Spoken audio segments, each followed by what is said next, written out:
اعوذ باللہ من الشیطان الرجیم بسم اللہ الرحمن الرحیم نزل علیک الکتاب بالحق مصدقا لما بین یدیہ وانزل التوراۃ والانجیل سورہ آل عمران آیت نمبر 3۔ پہلی کتابیں نازل کرنے والی ذات کی لوگوں کو دعوت قرآن۔ نزل علیک الکتاب بالحق، اس نے آپ پر خاص کتاب نازل کی حق مقصد کے ساتھ، یعنی اللہ رب العزت نے برحق کتاب قرآن کریم کو تھوڑا تھوڑا کر کے آپ پر نازل کیا۔ علامہ راغب اصفہانی رحمۃ اللہ علیہ نے مفردات القرآن میں الحق کا مفہوم بہت ہی جامع اور لطیف بیان کیا۔ فرماتے ہیں کوئی قول اور فعل اس وقت حق کہلاتا ہے جبکہ وہ اس طرح پایا جائے جیسے ہونا چاہیے، اس اندازے سے پایا جائے جتنا مناسب اور موزوں ہو، اور اس وقت پایا جائے جبکہ اس کی ضرورت ہو۔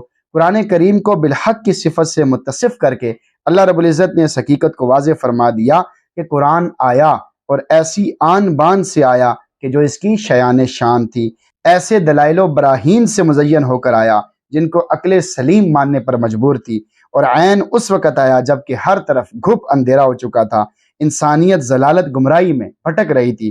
سبحان اللہ، اللہ کے کلام کا کیا ہی اعجاز ہے کہ بالحق کے ایک لفظ میں ہی معنی کا سمندر بند کر دیا۔ مصدق لما بین یدیہ، جو پہلی کتابوں کی تصدیق کرتی ہے، یعنی قرآن کریم وہ کتاب ہے جو ان تمام آسمانی کتابوں کی تصدیق کرتی ہے جو پہلے انبیاء پر نازل ہو چکی ہیں۔ اس میں یہود و نصارہ کی تالیف قلوب بھی ہے اور قرآن کے ماننے کی طرف دعوت بھی ہے، ان کے دل کو تسلی بھی ہے۔ اے یہود و نصارہ، قرآن سے اور صاحب قرآن سے کیوں دور بھاگتے ہو؟ یہ تو ان کتابوں کی تصدیق کرتا ہے جن کو تم مانتے ہو، اور قرآن مجید اصولی طور پر عقیدہ توحید، عقیدہ رسالت، عقیدہ آخرت کی دعوت دیتا ہے۔ اگر قرآن مجید تمہاری کتابوں کی مخالفت کرتا تو تم یہ بہانہ کر سکتے تھے کہ یہ ہمارے دین کے خلاف ہے۔ جس طرح انجیل نے تورات کی تصدیق کی، اسی طرح قرآن تورات، انجیل کی اور تمام آسمانی کتابوں صحیفوں کی تصدیق کرتا ہے کہ وہ کتابیں اتری تھیں، ان کا اترنا برحق ہے، لیکن اب وہ منسوخ ہو گئی ہیں۔ اب قرآن کریم ہی بیمار دلوں کے لیے نسخہ شفا اور قیامت تک ہدایت کی کتاب ہے اور ہدایت کی کتاب رہے گی۔ اگر کسی کو شک شبہ ہے تو وہ چند آیات کو غور و فکر تدبر کے ساتھ سمجھ لے تو حقیقت واضح ہو جائے گی۔ وَأَنزَلَ التَّوْرَاةَ وَالْإِنجِيلَ، اور اسی نے اس کتاب سے پہلے تورات اور انجیل نازل فرمائی۔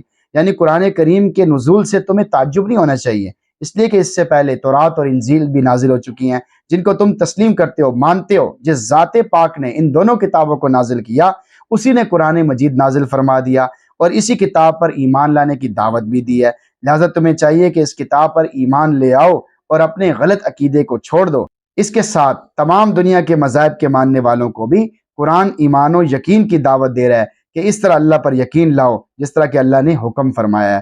مسلمان مرد عورت پر خصوصی ذمہ داری عائد ہوتی ہے کہ وہ قرآن کریم کے میسج کو گھر گھر تک پہنچائیں۔ آیت کا میسج آپ کے نام۔ نمبر 1، قرآن کریم پر ایمان و عمل کی خصوصی دعوت۔ قرآن کریم اللہ رب العزت کا کلام ہے، اس کی تصدیق پہلی آسمانی کتابوں کی تصدیق ہے اور اس کی تکذیب پہلی آسمانی کتابوں کی تکذیب ہے۔ پس وہ لوگ جو پہلی آسمانی کتابوں پر ایمان لانے کے دعویٰ کرنے والے ہیں، انہیں زیب نہیں دیتا کہ وہ قرآن کریم کی مخالفت کریں، لہذا انہیں چاہیے کہ اب قرآن کریم پر ایمان لائیں اور اس کے مطابق نیک اعمال کریں اور دنیا میں بھی امن و سکون کے مزے حاصل کریں۔ نمبر 2، یہ قیامت تک کے لیے پیغام ہدایت ہے۔ بالحق کے لفظ کے ساتھ واضح ہو گیا کہ قرآن کریم ہر وقت اور ہر زمانے کی ضرورت ہے۔ یہ قیامت تک آنے والی انسانیت کو راہ حق دکھاتا رہے گا، پیغام ہدایت دیتا رہے گا۔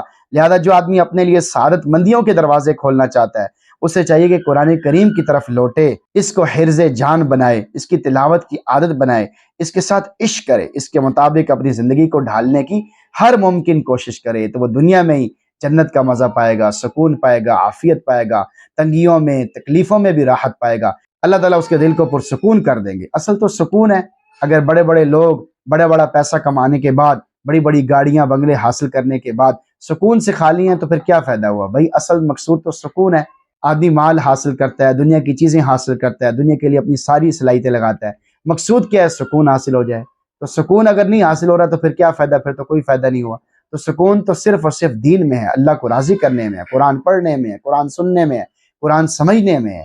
امت کے یہ 3 سب سے بڑے بڑے مسئلے ہیں۔ امت نے قرآن پڑھنا چھوڑ دیا، امت نے قرآن سننا چھوڑ دیا، امت نے قرآن سمجھنا چھوڑ دیا۔ یہ 3 بڑے بڑے مسئلے ہیں جس کی وجہ سے امت کے دل مردہ ہو چکے ہیں۔ انہیں سمجھ نہیں آ رہی کہ ہم نے کرنا کیا ہے اور کیا نہیں کرنا ہے، اور پریشان ہے کہ ہم مسلمان ہیں تو ہم کیوں پریشان ہیں؟ ہم مسلمان ہیں تو ہمارے اوپر کیوں مسلسل تکلیفیں آ رہی ہیں؟ ہم مسلمان ہیں تو ہم ہر وقت کیوں ٹینشن، ڈپریشن، انزائٹی کا شکار ہیں؟ کیوں ہمارے ذہن خودکشیوں کی طرف جا رہے ہیں؟ یہ پریشان ہے، اسی وجہ سے پریشان ہے کہ اللہ کو چھوڑ دیا ہے۔ بھائی تم تو اللہ کے قریب تھے، اللہ تو تم سے پیار کرتا ہے، تم بھی اللہ سے پیار کرتے ہو۔ والذین آمنوا اشد حبا للہ، ایمان والے اللہ سے بہت زیادہ محبت کرتے ہیں، اور اللہ بھی بندوں سے بہت زیادہ محبت کرتے ہیں۔ وَإِذَا سَأَلَكَ عِبَادِي عَنِّي فَإِنِّي قَرِيبٌ، جب میرے بندے آپ سے میرے بارے میں پوچھیں تو بتا دیں میں بہت قریب ہوں۔ وَنَحْنُ أَقْرَبُ إِلَيْهِ مِنْ حَبْلِ الْوَرِيدِ، میں تمہاری شارک سے بھی زیادہ قریب ہوں۔ تو اللہ تعالیٰ نے قرآن کریم کی طرف آنے کی خصوصی دعوت دی ہے، تو ہم قرآن کریم پڑھیں، پڑھتے رہیں، سمجھتے رہیں، پورا وقت دیں۔ ہم بس سرسری سا وقت دیتے ہیں، کچھ لوگ تو وقت دیتے ہی نہیں ہیں، اور کچھ لوگ جو وقت دیتے ہیں تو سرسری سا وقت دیتے ہیں۔ سرسری دیکھنے سے سرسری برکتیں آئیں گی، تھوڑا دیکھنے سے تھوڑی برکتیں آئیں گی، زیادہ دیکھنے سے زیادہ برکتیں آئیں گی۔